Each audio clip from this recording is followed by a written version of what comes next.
Millones de hombres se enfrentan al miedo de tener un PSA alto cada año. Pero ¿deberías preocuparte tú también de esto? Al final de este video sabrás exactamente qué es el PSA y lo que nos puede contar sobre la salud de tu próstata. Bienvenido a Salud en Línea, el podcast de salud que te cuenta lo que los médicos no nos da tiempo de contarte en una consulta. Y si el tema de hoy te parece interesante, te invito a que le dejes un like a este video, ya que esto nos ayuda muchísimo a darle difusión para que más personas aprendan a retomar el control de su salud. Bien, en el video de hoy vamos a hablar rápidamente de 5 aspectos sumamente importantes sobre el PSA que deberías conocer y que te recomiendo que te quedes hasta el final del video para que aprendas cada uno de ellos y entiendas mejor este parámetro que utilizamos los urólogos para entender mejor el estado de tu próstata. Bien, lógicamente, para empezar, tendríamos que saber qué es el PSA. El antígeno prostático específico, o comúnmente llamado PSA por sus siglas en inglés, es una proteína producida por las células de la próstata, la cual seguramente sabrás que es una glándula del sistema reproductor masculino. Y esta proteína juega un papel crucial en la producción del semen. Aunque una pequeña cantidad de este antígeno siempre circula en la sangre, el análisis de los niveles del PSA se ha convertido en una herramienta fundamental para el diagnóstico y el seguimiento del cáncer de próstata. Sin embargo, es importante destacar que el PSA no es exclusivo de condiciones malignas, ya que puedes tener niveles elevados del PSA secundario a otros problemas de la próstata. Cuando analizamos el PSA, los urólogos tomamos en cuenta dos parámetros que están relacionados entre sí, que son el PSA total y el PSA libre. El PSA total hace referencia a la cantidad total del antígeno prostático específico que circula en la sangre, incluyendo tanto la fracción que circula libremente por el torrente sanguíneo, que es lo que conocemos como el PSA libre, como aquella parte del antígeno prostático que está unida a proteínas. Y por otro lado tenemos el PSA libre, que es la parte del PSA total que no está unida a ninguna proteína y que viaja por sí mismo en el torrente sanguíneo. Esto para nosotros es importante porque la proporción del PSA libre sobre el total del PSA nos puede ofrecer información adicional sobre el riesgo que tiene una persona de tener un cáncer de próstata, ya que sabemos que los valores bajos de PSA libre en relación con el PSA total pueden sugerir una mayor probabilidad de que haya un cáncer en la próstata. Es así que el análisis del PSA se utiliza como un marcador tumoral para la detección precoz, en este caso del cáncer de próstata. Y es que a través de una simple muestra de sangre se pueden medir los niveles del PSA y esto nos puede permitir identificar de manera temprana posibles alteraciones o anomalías en la próstata que requieran de estudios adicionales para descartar enfermedad maligna. Ahora bien, aunque este examen ha salvado la vida de millones de personas al facilitar la detección temprana y el tratamiento oportuno de un cáncer de la próstata, su interpretación se debe realizar con cautela, ya que los niveles de PSA se pueden ver alterados por diversas condiciones, no solo por el cáncer, por lo que un enfoque integral y personalizado es esencial para una evaluación adecuada. Sabiendo entonces qué es el PSA, ¿para qué sirve entonces el PSA? Pues como te adelantaba, además de la utilidad que tiene en la detección y control del cáncer de próstata, el PSA realmente tiene una función fisiológica que es esencial para el aparato reproductor masculino, ya que como te adelantaba, el PSA es una proteína que tiene una función esencial en la licuefacción del semen. Y el proceso de licuefacción es crucial porque esto reduce la viscosidad del semen y facilita que los espermatozoides se puedan movilizar cuando se da la eyaculación. Y esto lógicamente sabrás que es muy importante porque los espermatozoides se tienen que poder mover de forma ágil para poder llegar al óvulo y que se dé la fecundación y finalmente un embarazo. Es decir, que el PSA es una proteína crucial en el adecuado desarrollo del semen y participa en el mantenimiento de la fertilidad en los hombres. Ahora bien, además de esta función fisiológica, ya hemos hablado de que el PSA tiene un valor muy importante para la detección temprana y el control del cáncer de próstata. Y es que desde el descubrimiento de esta proteína, la mortalidad del cáncer de próstata se ha reducido sustancialmente y ahora es una herramienta básica para el diagnóstico y el control del cáncer de la próstata. Muy bien, pues ahora que entendemos qué es el PSA y cuál es su función, una de las principales cosas en donde hay muchísimas dudas por parte de los pacientes es cuál es el valor normal del PSA, ya que si el PSA nos puede ayudar a identificar un cáncer de forma temprana, tendremos que saber cuál es el valor normal y cuándo tendremos que empezar a buscar alguna alteración porque vemos que el PSA está en niveles anormales. Y en este punto sí me gustaría aclarar que esto es mucho más complejo de lo que parece y de lo que probablemente sea yo capaz de explicar. Una de las cosas fundamentales que tenemos que entender en general es que los valores de laboratorio, tanto del PSA como cualquier otro, el azúcar en la sangre, el colesterol y cualquier otro valor que analizamos en sangre, se basan en estudiar a personas sanas y medir sus niveles en sangre, en este caso, por ejemplo, del PSA. Y entonces así podemos determinar qué valores se salen de lo normal en una persona que en principio es sana y que podamos saber entonces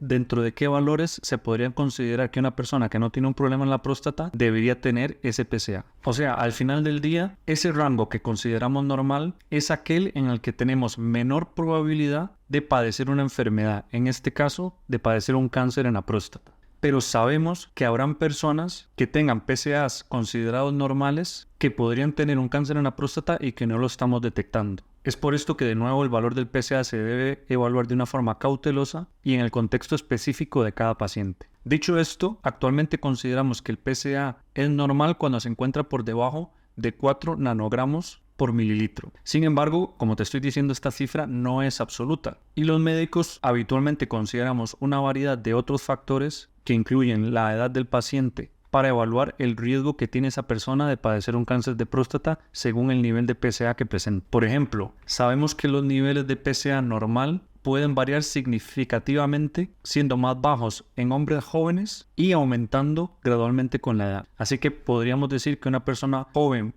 tiene un PSA normal dentro de un rango menor que una persona mayor, o lo que es lo mismo, es posible que una persona conforme va avanzando en la edad tenga un PSA más alto y que aún así ese PSA sea normal. Asimismo, para poder interpretar de forma correcta el PSA que tienes, debemos de tomar en cuenta otros factores para así determinar el grado de sospecha o de probabilidad que tienes de padecer un cáncer en la próstata. Y no solo nos valemos del PSA total como hablábamos anteriormente, sino que también vamos a evaluar otros aspectos como es la relación que hay entre el PSA libre y el PSA total, el tamaño de la próstata y otros factores más. Y bueno, ¿qué cosas podrían alterar el valor del PSA? Porque como hemos dicho, este es un valor que no es estático, sino más bien es un valor dinámico que entre una vez que lo analizamos en sangre y la siguiente vez podría variar bastante y hay ciertas cosas que pueden hacer que este valor varíe en mayor o en menor medida. De hecho, sabemos que hay multitud de factores que no son cáncer que pueden influir en los valores del antígeno prostático específico. Uno de ellos, el más frecuente, es la inflamación de la próstata, es decir, una prostatitis, en la cual el PSA, cuando hay una prostatitis, se puede elevar significativamente. De igual manera, la hiperplasia benigna de la próstata, que es básicamente el agrandamiento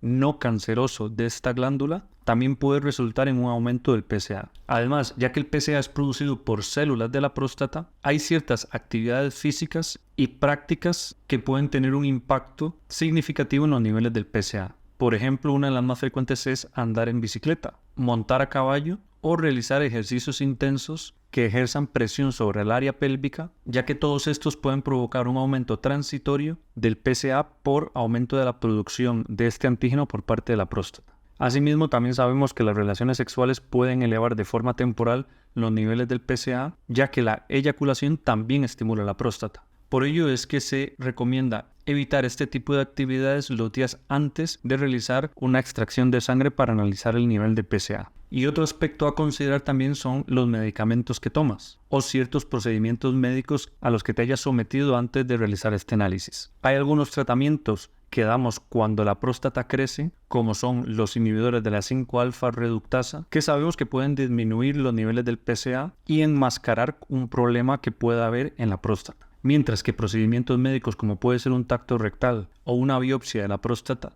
pueden aumentar los niveles del PSA de forma temporal. Así que ya te das cuenta que es muy importante entender todos estos factores y tenerlos en cuenta cuando analizamos un PSA para así evitar diagnósticos equivocados o procedimientos innecesarios. Bueno, doctor, toda esa explicación está perfecta. Pero yo tengo el PSA elevado y no tengo la menor idea de qué significa y estoy muy preocupado. Bien, pues a mí me gusta decirle a los pacientes que me dicen algo similar a lo que me lo estás diciendo ahora, que básicamente un PSA elevado lo único que nos dice es que a la próstata le pasa algo, pero no nos dice el qué. Y con esto lo que quiero decir es que el hecho de que ese análisis esté alterado no es más que una llamada de atención de que debemos investigar y descartar, por supuesto, una causa maligna, es decir, un cáncer en la próstata. Por eso recuerda que un PSA elevado puede ser secundario a una situación temporal que haya elevado el PSA, como puede ser una eyaculación los días previos, una inflamación temporal de la próstata por una prostatitis, o bien por actividades físicas que estimulen a la próstata, como puede ser montar en bicicleta. Es por esto que en muchas ocasiones, antes de realizar pruebas más invasivas como puede ser una biopsia de próstata, debemos repetir este análisis un tiempo después, por ejemplo 1 o 2 meses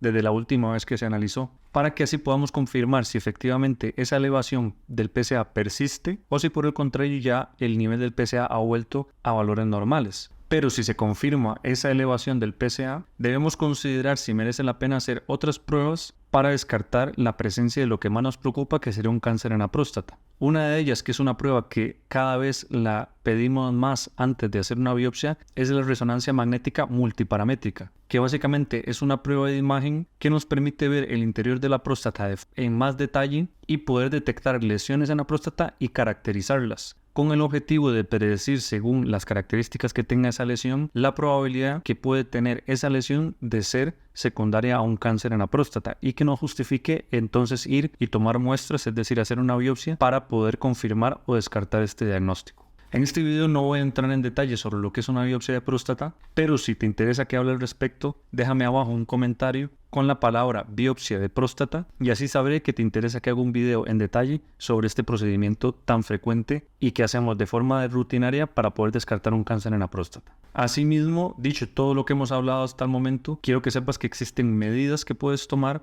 para reducir tus niveles de PSA, principalmente cuando estos niveles están relacionados a un proceso inflamatorio, como puede ser la hiperplasia benigna de próstata o una prostatitis. Pero hablaré de ello en otro video si conseguimos llegar a 100 likes en este video. Así que no olvides darle a ese botón de me gusta para saber que este tema también te interesa. Y si tienes cualquier otra duda, déjamela abajo en comentarios y nos vemos en el próximo video.